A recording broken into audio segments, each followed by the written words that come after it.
Olá pessoal, boa tarde. Meu nome é Tereza Cristina Scheidauer, eu sou médica psiquiatra. Atualmente eu trabalho dentro de uma equipe do NASF, no município de Bombinhas, e também dou assessoria no Hospital Marieta de Itajaí, né? Bom, é bem importante esse assunto que eu vou falar hoje, principalmente nessa etapa da minha vida que eu estou gestando minha primeira filha, né? E foi muito legal poder formular essa palestra no momento que é inevitável, né? Que a cada leitura eu fosse colocando junto com a minha experiência para tentar trazer para todas as equipes de saúde mental, né? Também como gestante, o que a mulher nessa etapa da vida precisa, né? Dessas equipes de saúde. Então, eu vou falar sobre os transtornos mentais na gestação e puerpério. Lembrando que eu formulei essa palestra para uma equipe multi, não é direcionada apenas para o público médico. Então, o meu enfoque não vai ser tanto medicamentos ou outros tratamentos que seriam só dentro do que o médico faz numa unidade de saúde. Então, a palestra inteira vai ser foi formulada para que toda a equipe possa usar de todo esse conhecimento que eu vou trazer para vocês.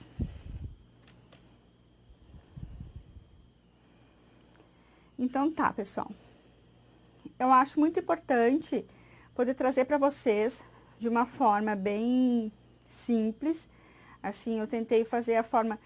Não quer dizer que simples não contenha todo o conhecimento que vocês precisam saber. Mas assim, os livros, às vezes, de psicologia têm uma linguagem muito rebuscada, bem difícil, e eu tentei resumir e trazer para que toda a equipe tenha uma noção da questão da psicologia da gravidez do puerpério, que é muito importante para a gente, que a gente tem que saber ter uma noção disso para poder lidar com essa população. A gente pode começar com as questões históricas.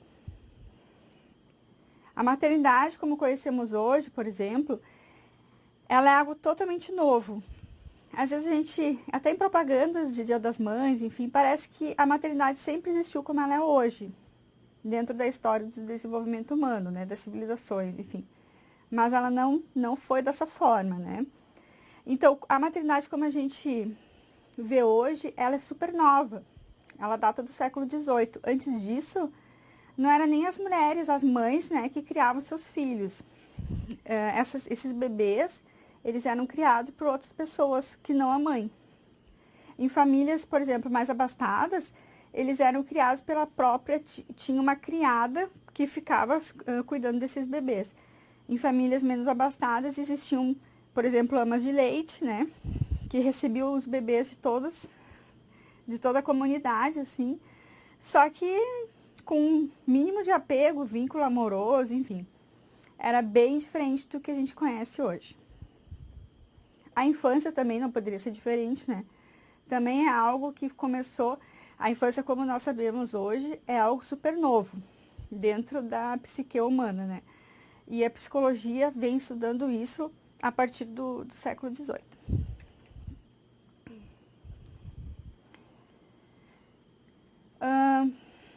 Após o início do declínio da mortalidade infantil na Europa... Por que eu falo Europa, né? Porque foram os primeiros... Existiram os pensadores na Grécia, em Roma, né? Mas, assim, é totalmente diferente de como hoje é tida a maternidade e a infância. Então, por isso que foi na Europa que começou o estudo de como a gente conhece hoje a maternidade e a infância. Então, muitos pensadores justificam que houve essa aproximação porque a mortalidade diminuiu um pouco. E antes disso, as mães não se apegavam tanto aos bebês porque sabiam que muitos deles morriam, né?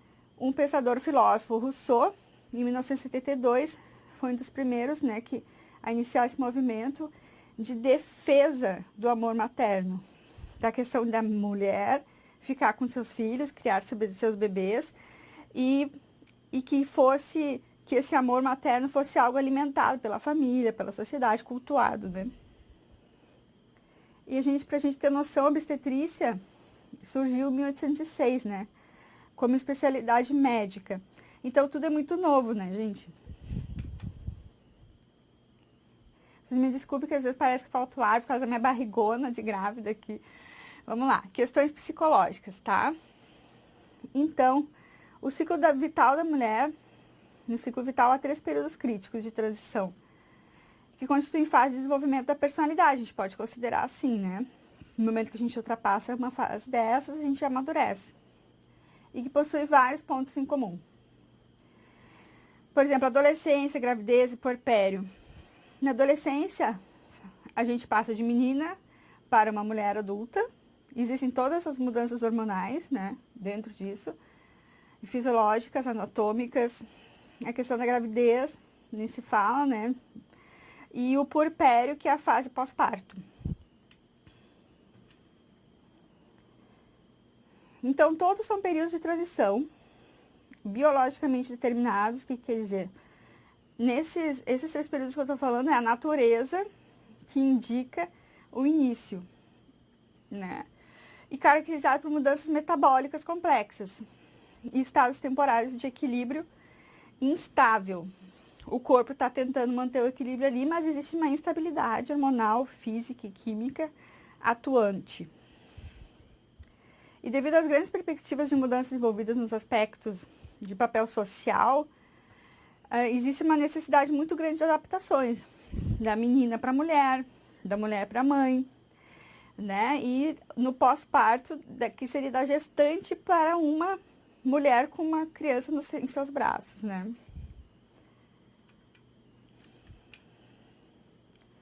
Existe um conceito de crise e transição existencial que eu gostaria de trazer para vocês. A gente fala muito assim, ai, crise, uma crise nervosa, a pessoa está passando por uma crise, tem questões de crise econômica, então a gente pode usar esse termo para muitas coisas, né?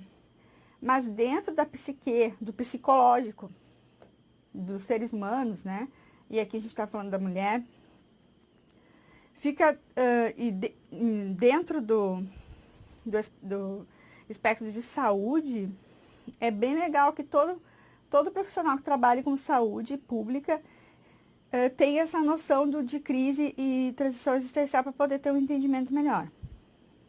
Então, a crise seria um período temporário, ali faltou uma palavrinha que eu não coloquei, de falta, né, de estado de equilíbrio, tá?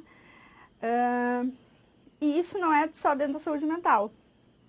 Várias patologias dentro da medicina são causadas por uma espécie de crise, né, dentro dessa homeostase, desse organismo. É um período transitório, né? E a transição existencial seria um período de passagem de uma situação para outra, mas de uma forma mais suave, né? Que a gente pode colocar a gestação e o puerpério dentro disso. A gente sabe que uma transição ela pode se transformar em crise. Por isso a importância da prevenção. É aqui que a gente, como profissional de saúde, pode atuar, né? Com psicoeducação, que eu vou falar mais, com grupos, enfim, usando as políticas de saúde mental do SUS, para evitar que um período de transição na questão de saúde mental venha se transformar em uma crise e trazendo todas as consequências com isso, né? Erickson, que é um psicanalista, ele já chamou de crise as várias etapas do desenvolvimento psicológico normal. Então, para ele, tudo era crise, né? De forma mais simples, a crise entre parentes mental ou psicológica, para a gente especificar bem aqui, ficar uma forma mais fácil de entender, seria um enfraquecimento temporário da estrutura do ego, que também a gente poderia chamar de o psicológico da pessoa, né? O ego seria a estrutura de personalidade da pessoa. De forma que a pessoa não consegue mais utilizar seus métodos habituais de solução de problemas, né? E requer mecanismos adaptativos no sentido de buscar respostas. Por exemplo, uma pessoa, um indivíduo, vamos falar de um homem, que em todas as situações de estresse até o momento na vida dele, ele usou do hobby de pescar para resolver, decidir sua vida, se acalmar. chega uma etapa da vida por conta de alguma coisa, um câncer de próstata, por exemplo, isso não está dando conta de resolver essas questões psicológicas dele. Então, nesse caso, aí mostra como a crise pode fazer com que métodos que a gente usava anteriormente para manter o bem-estar, a nossa saúde mental, não vão mais funcionar. E por que eu estou falando isso? Porque é aí que a gente vai atuar como os profissionais de saúde, ajudando essa pessoa a encontrar outras alternativas, né, para conseguir ter esse bem-estar. Promovendo saúde mental, né, gente? Dentro disso, dessa questão psicológica, desse conceito de crise, de transição existencial, a gente pode dizer que a gravidez é uma transição que faz parte do processo normal do desenvolvimento, né? Mas isso requer uma reestruturação e reajustamento de questões psicológicas dessa mulher em várias dimensões. Só que muitas vezes isso passa desapercebido. Existe uma angústia, né, nesse ser, nessa mulher que está gestando. Isso não é falado nem dentro da família, nem na cultura. Às vezes, muitas vezes é evitado de se falar a respeito, com a crença que se falar vai começar a vir coisas ruins, pensamentos ruins, enfim. Então a gente tem que afastar isso da gente, sendo que é muito melhor a gente conversar a respeito de tudo, ter um espaço para poder abrir essas angústias, né? E é muitas das coisas que eu vou falar, dos fatores que eu vou falar aqui, as pessoas, mas isso é coisa que acontece mesmo, e daí pronto, é assim. Mas não quer dizer que não vai trazer sofrimento, né? E nós, como profissionais de saúde, a gente tem que ter a noção de que isso vai acontecer e que sim, é significativo e pode causar sofrimento. Então, a questão da mudança de identidade, né? Eu falei um pouquinho antes. A grávida, além de filha e mulher, passa a ser mãe. E ela vai ter que abandonar vários padrões e incluir outros, né? Mas aí fala assim, mas quem já tem um filho não acontece isso, então é só na primeira gestação, na segunda é super tranquilo. Não. Multíparas, que é o nome que a gente dá para mulheres que têm mais de um filho, elas irão passar de um estado de mãe de um filho para mãe de mais de um filho. E isso, apesar de que a sociedade, ou seja, como acha que é algo banal, na vida da mulher não é, muda muito.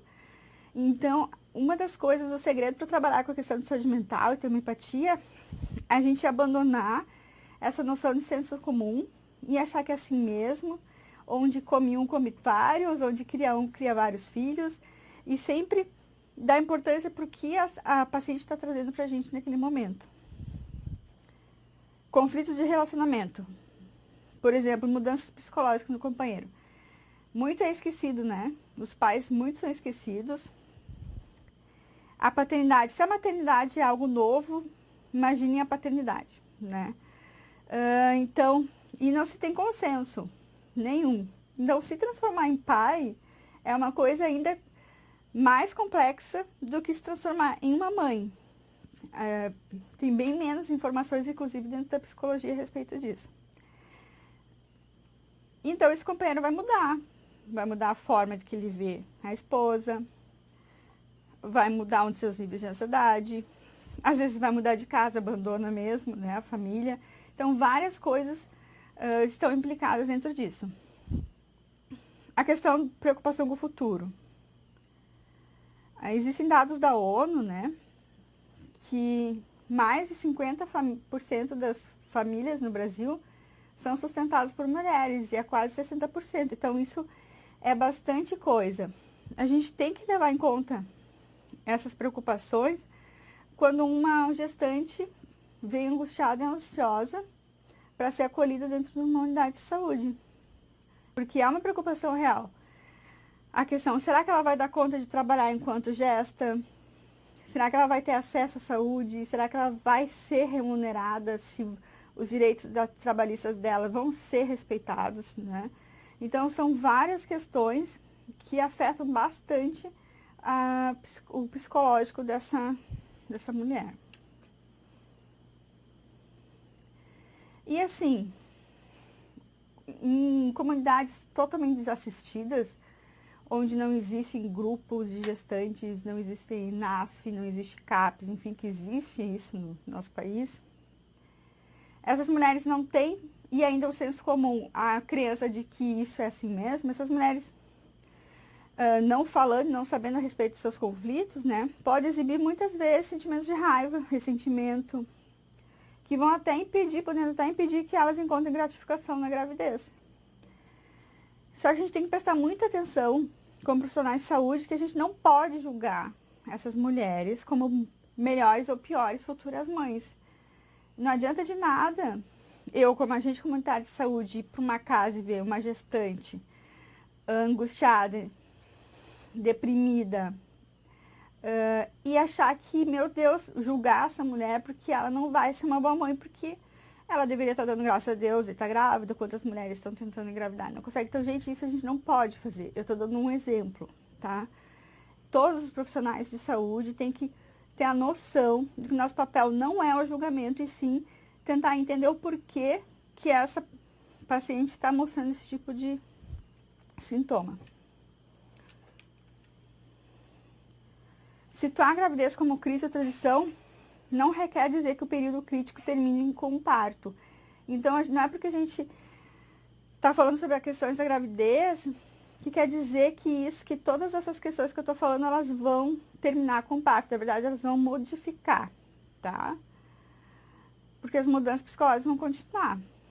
Então, o puerpério, que é o período, né, do pós-parto, ele é um período de transformações também, pois implica em novas mudanças fisiológicas, né, questão de amamentação, ter que ficar em casa, muda totalmente a rotina, consolidação da relação pais-filho, grandes modificações na rotina da família. Bom, então, do ponto de vista que eu estava falando, da questão psicológica, dentro disso, quando esses conflitos ficam muito difíceis, vira uma crise e isso fica muito marcado, proeminente, cheio de sintomas, emoções não resolvidas, enfim, pode aparecer o desenvolvimento de transtornos mentais ou problemas de saúde mental. E aqui eu vou estar falando com você sobre os mais frequentes, tá? Os dentro da gestação e no puerpério. A questão da gestação, e tem os transtornos de ansiedade, que a gente tem como exemplo de um dos transtornos mais frequentes, né? Todos aqueles conflitos, toda aquela questão psicológica que eu estava falando para vocês,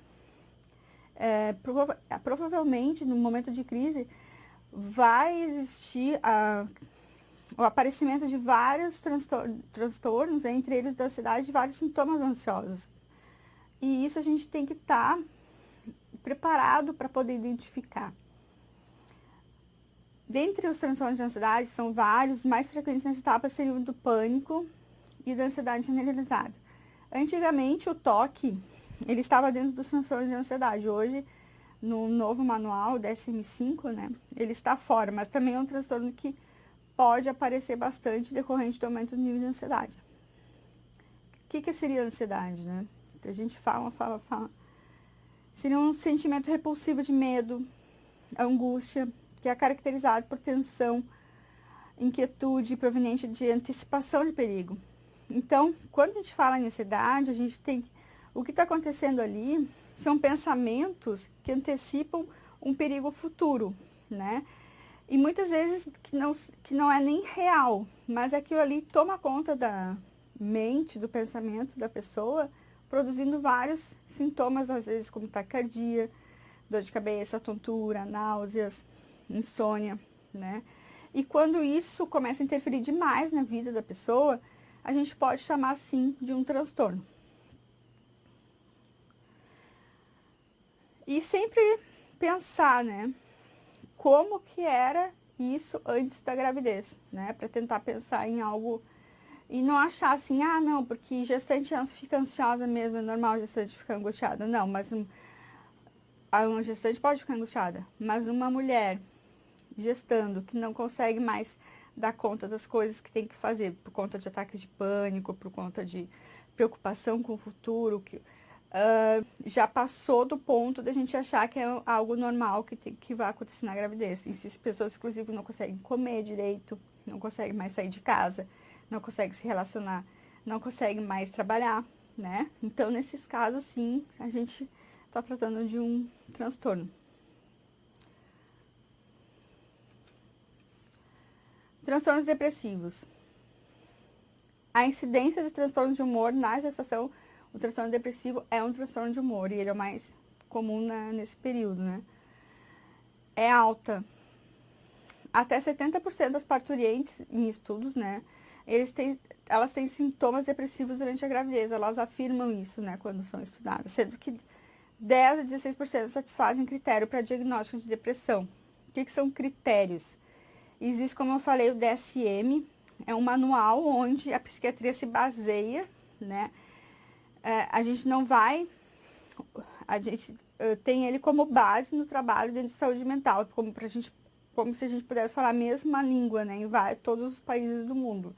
Então, quando eu falar aqui de satisfaz ou não satisfaz critérios para alguma doença, é que existe nesse livro, existem vários critérios que podem ser preenchidos para a gente classificar dentro de uma patologia. Mas lembrando sempre que não é só isso, tá, gente? Embora a taxa de suicídio na gravidez seja inferior que em mulheres não grávidas, o suicídio é uma das principais causas de morte materna na gravidez e no primeiro ano pós-parto. Então, mesmo que a mulher se mate menos quando ela está grávida, ou depois quando ela ganha o bebê, se a gente for pegar as causas de morte nessa população, o suicídio está entre as principais, tá? Então, a gente não pode achar que isso não acontece e que a gente não tenha que prevenir. O que pode ser levado em conta, né? Por exemplo, num grupo de gestantes, num grupo de mulheres, no território de vocês, ou numa visita domiciliar, quando se sabe que uma mulher dentro daquela família descobriu que estava grávida. Essa mulher tem história prévia de depressão? É uma mulher que já fez tratamento para depressão e agora está grávida? É um fator de risco para ter depressão na gravidez ou no pós-parto. Está acontecendo algum conflito conjugal? Essa gravidez é indesejada? Existe violência doméstica nesse lar? Como é que é o apoio social, né? Como é que é o bairro? Como é que é a comunidade? Essa pessoa, enfim, trabalha, conseguiu estudar. Acontecimentos estressantes, né? Como perda de parentes, enfim, entes queridos. Gravidez na adolescência. Transtorno de ansiedade na gravidez também predispõe a depressão na gravidez. E outra coisa que acontece muito, uma mulher descobre que está grávida, primeira coisa que se faz é interromper, se já faz tratamento para depressão ou algum outro transtorno psiquiátrico, interromper os medicamentos psiquiátricos. Não pode, tá, gente? É um fator de risco para depressão nessa gravidez. O diagnóstico e sintomas. O diagnóstico de transtornos depressivos, né, na gestação, ele vai ser dos mesmos critérios diagnósticos, como eu estava falando daquele livro DSM-5 agora, usados para mulheres não grávidas. No entanto, alguns sintomas, como mudanças no padrão do sono, peso, níveis de energia, que está dentro dos critérios para depressão nesse livro, eles podem acontecer em algum grau, fisiologicamente falando, na gestação. E isso pode dificultar um pouco, né? Talvez por isso que tenha na literatura médica, exista tantos casos de depressão na gestação não diagnosticados. Só que quando essa mulher está dentro de um contexto, está no nosso território, a gente conhece, né, a família sabe como é que é o funcionamento, foi uma pessoa que já fez tratamento psiquiátrico, uma pessoa que nunca fez tratamento psiquiátrico, enfim. Existem várias outras ferramentas para a gente saber se essas alterações que estão ocorrendo agora na gestação é algo só da gestação, ou é algo com uma gravidade alta o suficiente para a gente considerar um transtorno mental, né? Então, por isso que eu estava até falando da questão do DSM, a gente nunca pode basear só nos critérios ali, a gente tem que pensar muito como essa pessoa era antes, agora, né? E de acordo, falando do ponto de vista do comportamento. E comparando mentalmente isso é muito importante, essa questão longitudinal, que é o que a unidade básica de saúde faz, esse acompanhamento ao longo da vida das pessoas que estão dentro do território. Por isso que a gente tem que trocar, a gente tem que conversar quanto equipe, né? Olha, eu tô achando, a fulana tá grávida, enfim, tô achando ela meio triste, tá meio diferente, perdeu peso, o que vocês acham? Alguma vez, não, outra gravidez foi a mesma coisa, ela não teve depressão, outra gravidez aconteceu isso, ela teve que tomar remédio para depressão. Então, isso é muito importante. Aqui eu vou falar bem rápido, gente, desses tais critérios diagnósticos que eu tô citando para vocês verem que é uma coisa super, bem simples, assim, que a gente vai usar para nortear, né? Então, para a pessoa ter depressão, segundo esse manual, tem que apresentar 5 ou mais sintomas, né? Dos seguintes, presentes por pelo menos 2 semanas e que representem mudança no funcionamento prévio do indivíduo. Que um seria humor deprimido e o segundo, perda de interesse ou prazer. O humor deprimido, o que seria quando eu falar sobre isso, assim, me referir ao humor deprimido? É como se a gente fosse pensar uma forma bem assim fácil e do estado de espírito da pessoa no último mês, por exemplo, nas últimas semanas, tá? Então, é um estado de espírito que se encontra na maioria dos dias, quase todos os dias, por observação, né, subjetiva, ou realizada por terceiros, né? Que seria de sentir-se triste, vazio ou sem esperança. E na criança e no adolescente pode ser irritabilidade. Acentuada diminuição. Os que estão em vermelhinho são os critérios que a gente tem que levar mais em conta na gestante, né? Para que tenha menos confusão diagnóstica. Acentuada diminuição do prazer, o interesse em todas ou quase todas as atividades, na maior parte do dia, né? A perda ou ganho de peso acentuado, sem estar em dieta, essa questão com peso, né? A questão do ganho é uma coisa que está inerente na gestação. Então, às vezes pode confundir, a gente não dá bola. Insônia e hipersonia, quase todos os dias, também pode acontecer alterações de sono durante a gestação. Então, por isso que eu grifei esses 2 critérios, seria o humor deprimido e acentuado diminuição de prazer, que a gente tem que prestar mais atenção na mulher grávida. Agitação, retardo psicomotor, que também às vezes pode ser causado, a questão dos hormônios pode causar, né? Fadiga, perda de energia quase todos os dias, também é uma coisa que às vezes muitas mulheres não deprimidas relatam quando estão grávidas, né? Aqui outro critério importante, sentimento de inutilidade ou culpa excessiva ou inadequada. A gente tem que ficar de orelha em pé quando isso acontece. Capacidade diminuída de pensar, concentrar-se, questão de indecisão, né? Quase todos os dias, se não ocorria isso antes. Aqui, muito importante, pensamentos de morte recorrentes, não apenas medo de morrer, né? Ideação suicida, se essa gestante começar a verbalizar tais coisas, a gente tem que acolher, ver como é que tá, conversar com a equipe e fazer algo a respeito. E assim, os sintomas não se devem aos efeitos fisiológicos, diretos de uma substância, droga ou outra condição médica. Agora a gente vai passar para os transtornos mentais mais comuns no puerpério, que seria que existe a questão da disforia pós-parto, né, ou puerperal blues, que é o que todo mundo, assim, as mães, as mulheres na família, geralmente, não, eu também fiquei assim nos primeiros dias, enfim, é normal acontecer que uma mulher depois do parto fica bem tristinha, coisa e tal. Realmente, é bem comum quando a gente se trata da disforia pós-parto, né, que vai passar, né, não precisa de tratamento, orientação vai melhorar, né, só que acontece que a disforia pós-parto é muito confundida com a depressão pós-parto. Então, já passou da fase da disforia, essa mulher está deprimida e por conta dessa mudança fisiológica no humor, logo depois do parto, muitas famílias Muitas mulheres não procuram ajuda e muitas equipes de saúde acham que não devem dar importância para isso por conta desse efeito que acontece até 85% das puérperas, né? Que vão descrever algum grau de tristeza ou humor depressivo nos primeiros dias pós-parto. Então, a incidência diminui a partir do 10º dia pós-parto, é bem logo ao parto, nos primeiras 24 horas até 2 semanas. São sintomas bem mais leves e não chega a comprometer comprometer a questão social, a relação da mãe com o bebê, com o recém-nascido, né?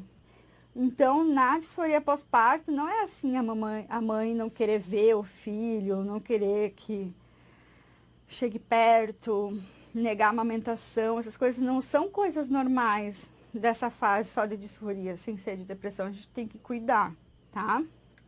Porque existem depressões pós-parto que elas começam bem cedo também, mas elas têm sintomas como se fosse uma disforia muito mais grave.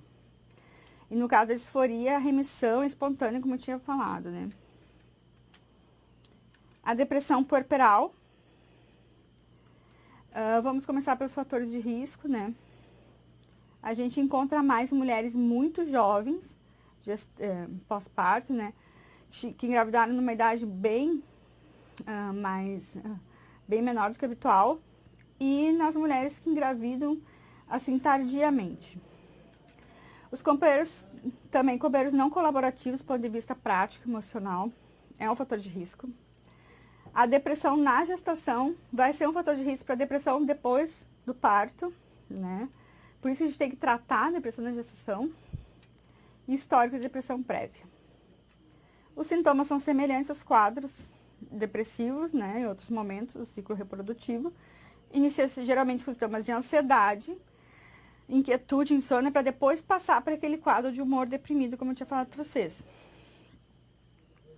Humor deprimido, anedonia, ansiedade são elementos essenciais no diagnóstico desse transtorno nessa população. E assim, na puérpera é mais comum a gente encontrar ideias delirantes, assim. A mulher parecer que está perdida, falando coisa nada com nada, como se diz no termo mais coloquial, né? Às vezes até desorientada, acha que está, enfim, ainda na maternidade, ou acha que está em outro local, ou que aquele ali é um filho que já cresceu e confunde nomes. Isso acontece mais na depressão pós-parto. E os sintomas devem estar presentes pelo menos 3 semanas para o diagnóstico, né? O quadro depressivo é um quadro depressivo de moderado a grave. Insidioso, quer dizer, aos pouquinhos, né? Começa aos pouquinhos, após a 2ª, 3ª semana pós-parto. Ocorre em 10 até 15% das puérperas, então é muita coisa, né, gente? Para 60% das mulheres acometidas, esse vai ser o primeiro episódio depressivo. Então, tem muita gente, pessoas que acham assim, que depressão pós-parto é uma coisa que acontece pouco. Nós, mulheres, a gente tem mais depressão e a maioria das vezes inicia depois de um parto. E, se não tratada, ela pode ficar crônica, né? Quanto à psicose puerperal, é um quadro, assim, bem grave, que dificilmente algum membro da equipe de saúde não vai reconhecer. Geralmente, essas pacientes já são encaminhadas direto no nosso referência, que seria o Instituto de Psiquiatria Santa Catarina, são encaminhadas direto para esses hospitais, porque tem que fazer o tratamento a nível de internação. A menos que seja um quadro, assim, onde os riscos, o suporte familiar é muito bom e essa paciente está bem pouco agressiva, bem cooperativa, mas se não, a psicose puerperal tem que ser tratada em regime de internação. Estou trazendo aqui mais para vocês como questão de curiosidade, porque ela, apesar da mulher ter mais risco de psicose nessa etapa, ela é um pouco mais rara. E assim, ela é bem mais comum em mulheres que são bipolares ou esquizofrênicas e que vêm engravidar. E por que tratar os transtornos mentais na gestação e puerpério, gente? Aqui eu estou trazendo dados da literatura, dados atuais. Por exemplo, a gente falou da ansiedade, né? Do pânico. A gente sabe que o aparecimento de ansiedade patológica durante a gestação, como pânico, associa-se a aborto espontâneo, descolamento de placenta, partos prematuros, baixo peso ao nascimento, partos vaginais instrumentais, baixo índice de Apgar, né? Que é aquela medida que o pediatra faz logo que o bebê nasce. E problemas de adaptação neonatal. Então, tratar questões de problemas de saúde mental, a gente está promovendo saúde. Uma vez que a mulher grávida pode ser considerada como ambiente físico e psicológico para o feto em desenvolvimento, qualquer alteração no funcionamento nesse funcionamento pode ter efeito potencial sobre o feto e a futura criança. Então, uma mãe deprimida, uma mulher deprimida, existem várias mudanças hormonais que vão prejudicar esse bebê, inclusive nas questões comportamentais depois no crescimento dele.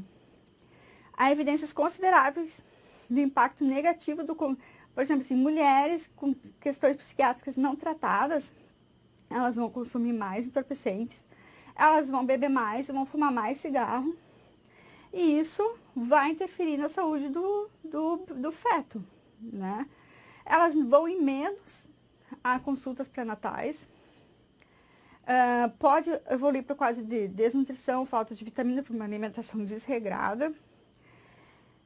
E então é fundamental que a gente comece a prestar atenção na questão de saúde mental. Outra coisa, quando a mulher está em depressão, já se sabe que aumenta a adrenalina, o cortisol no sangue da mãe, e a gente sabe que isso vai ter um efeito direto no desenvolvimento neurocomportamental desse bebê. Esses níveis de catecolaminas e adrenalinas, né, e cortisol da mãe, tem impacto direto nos níveis de hormônios no feto. Tem várias pesquisas mostrando isso. E pode, inclusive, influenciar o fluxo sanguíneo uterino, afetando o desenvolvimento neural fetal. Então, muito se pensa que a questão psiquiátrica é algo assim, tá lá no psicológico subjetivo. Não. Aqui, uma mulher deprimida, ela tem alterações hormonais que podem alterar o desenvolvimento cerebral do bebê, né? Por sua vez, as crianças podem desenvolver retraimento. Isso são dados de estudos. Está tudo nas referências bibliográficas, gente, tá? Uma criança pode ser hiperativa. Ela pode resultar em uma barreira de estímulos que bloqueia a estimulação inadequada da mãe. Então, isso aqui, traduzindo, é a quebra do vínculo mãe-bebê. Então, a mãe deprimida pode vincular menos com esse bebê. E o bebê que nasce com uma mãe deprimida, ele também tem menos, como é que eu vou dizer, probabilidade de conseguir se vincular a qualquer outra pessoa, tá? Então, é um impacto muito grande.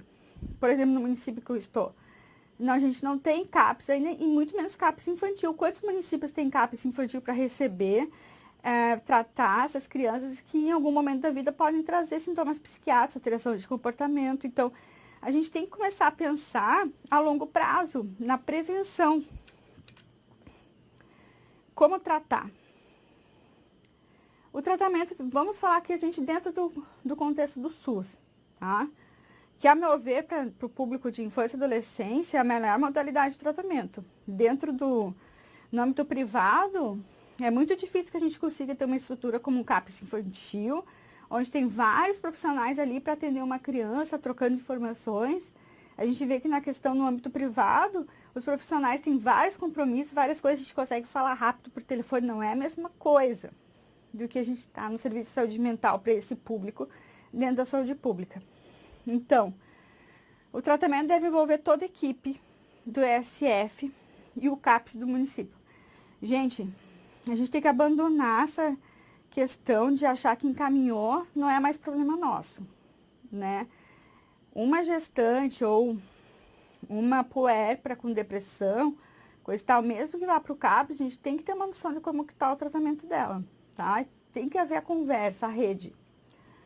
Em caso de ausência de CAPS, o tratamento pode ser realizado na unidade básica com apoio do NASF, né? Na questão também solicitação de matriciamentos.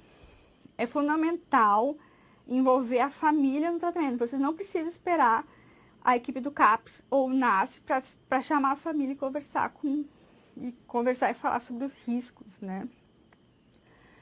A questão de grupo terapia com um profissional psicólogo é muito importante. Dá para ser feito dentro do NASF. Geralmente reduz a necessidade do uso de medicamentos em casos mais leves e quadros moderados. quase moderados e graves necessitam de antidepressivos, né? Aí, hoje o que a gente tem para depressão na questão de, tanto na gestação quanto na amamentação, seria a sertralina, a triptilina.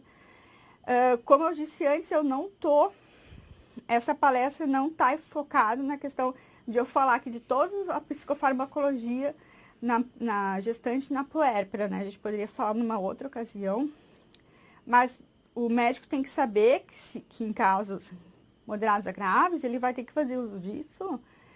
E a equipe tem que saber que se isso acontecer, não é para ir lá no vidinho da mãe, todo mundo tem que falar a mesma língua e falar assim, ai, não toma isso aí, Deus o livre, remédio psiquiátrico é veneno para a mãe e para o bebê. Então, a gente tem que perder esse preconceito. Se precisa fazer o tratamento com medicamento, ele tem que ser feito, porque os riscos vão ser maiores se essa gestante não fizer uso desse medicamento, né? Como prevenir? Eu fiz uma pesquisa, assim, e me veio a ideia da questão que a gente sabe da rede cegonha, que existe essa política, da questão da humanização, do cuidado na gestante e principalmente do bebê nos primeiros 2 anos de vida. E eu não achei nada dentro de todas as quesitos ali da lei, né? Específico falando em saúde mental. Mas, ora, qualquer política que fale da proteção dessa população, a gente pode, né, aferir que está falando da saúde mental também, porque a gente não pode mais ficar separando as duas coisas, né? Por que não usar essa política da rede cegonha para dentro desses grupos a gente está orientando essas mães, né? Por que não? Acredito que isso pode ser feito. Por exemplo, esse bebê, nos primeiros 24 meses, que é preconizada a rede cegonha, a gente pode ter um cuidado, sim, mais especial, inclusive marcar em prontuário, coisa e tal, se a gente sabe que essa mãe teve uma depressão. Então, dá para colocar o cuidado de saúde mental também dentro desse pré-natal humanizado, né? Em países, por exemplo, como o Canadá, é realizada a triagem para depressão dentro do protocolo de pré-natal, com uma escala que eu vou falar para vocês que já foi traduzida para o português. Nos Estados Unidos, não, eles já preferem fazer isso só em mulheres que têm histórico de depressão ou que já fizeram uso de antidepressivo. Então, é fundamental a abordagem do tema dentro de grupos de gestantes nas unidades básicas de saúde, gente. Falar sobre saúde mental. E abrir um espaço para a divisão de angústias, tá? Porque isso não vai aumentar os casos de depressão puerperal ou na gestação. Pelo contrário, os estudos mostram que isso diminui. Conversar diminui a angústia, diminui o sofrimento. Eu sugiro que dentre as primeiras consultas pré-natais sempre se deve questionar se a gestante já teve depressão ou se já fez uso de antidepressivo. E se em caso positivo, você sabe aquele mapeamento que tem toda a unidade básica de saúde, mapear as mulheres em risco para depressão na gestação ou depressão puerperal. É uma coisa super simples que pode salvar muitas vidas. Orientar tanto a gestante quanto a família, né, sobre os riscos, no caso de já ter tido depressão alguma vez, ou já ter feito uso de antidepressivo ou ansiolítico. E assim, nunca, todo membro da equipe tem que saber, nunca interromper medicamentos psiquiátricos de forma abrupta, tá? Porque isso faz com que em 85% dos casos, na mesma semana, os sintomas reapareçam. Outra questão que eu acho bem legal na rede cegonha, que a gente pode sim estar trazendo saúde mental para essa política, seriam que existem estudos que sugerem que o parto normal e humanizado pode prevenir, inclusive, a depressão pós-parto. Esse primeiro contato do bebê com a mãe, esse olhar, ele é muito importante dentro da natureza, não seria diferente para nós seres humanos, né? Falando daquele instrumento de rastreamento de depressão, existe uma escala super fácil de aplicar, pode ser aplicada por qualquer pessoa, onde a gestante vai responder a um questionário, a um autoquestionário, né? e que a gente pode usar, por exemplo, né, como é usado em outros países, para o rastreamento de depressão, aproveitar dentro desses grupos da questão da rede cegonha. E por que não um dia falar sobre saúde mental e aplicar uma escala? Que seria a escala de Edimburgo, né? Seria uma boa ferramenta. Não esquecer que é um instrumento de triagem, não faz diagnóstico, mas pode ajudar um monte de equipe em saber quem são as gestantes que estão em risco e as puérperas, né? Aplicado após 4 semanas de puerpério. Pode ser usado como instrumento de rastreamento, como eu já falei, né? E aqui está ela. Então, o que eu acho? Assim, trabalhando todos esses anos que eu trabalho dentro do SUS, eu acho que a gente tem que usar sempre muita criatividade para os recursos que a gente tem, as políticas que a gente tem. E eu tava, por que não? A gente não usar de ferramentas assim, né? Para que a gente consiga ter mais acesso. Às vezes a pessoa até nos grupos não consegue falar, vai fazer um questionário e ali vai colocar o que está sentindo. Seria uma ferramenta dentre várias, né? Então, assim, super simples, como você está se sentindo, você teve um bebê recentemente, gostaríamos de saber como você está se sentindo nesse momento. Por favor, marque com X a resposta que mais se assemelha ao que você tem se sentido nesses últimos 7 dias. Então, assim, primeiro, eu me sinto apta para rir e ver o lado engraçado das coisas. A, da mesma maneira que sempre consegui. B, menos do que antes. C, muito menos. E D, nunca. Então, são várias questões assim que podem acender aquela luz para, a gente pode estar lidando com uma puérpera com sintomas depressivos, né?